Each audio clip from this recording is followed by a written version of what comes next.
How to see Snap on laptop. Hi everyone, welcome back. In today's episode, I'll be showing you how you can see or use your Snapchat on laptop. In order to see Snap on laptop, you'll need to open up a web browser.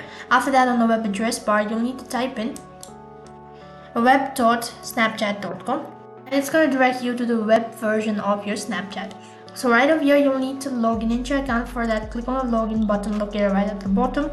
And after that, enter in your credential. That could be your email address or the username. After that, click on the next button.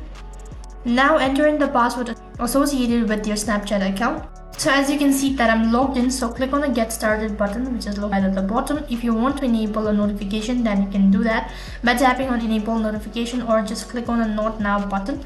Now that you're already logged in, click on this arrow icon located right on top and then install the application on your device. Now the app has been installed. Just click on the allow or block button, and to see your Snap, all you need to do is just open up the chat page of a particular person and double click on the Snap that you wish to view, or just press it one time. You'll be able to view the Snap. So in this way you can view Snap on laptop. That's it for this video. I hope the video was helpful. If it did really help you, make sure to like, share and subscribe to our channel. For watching, see you in the next video.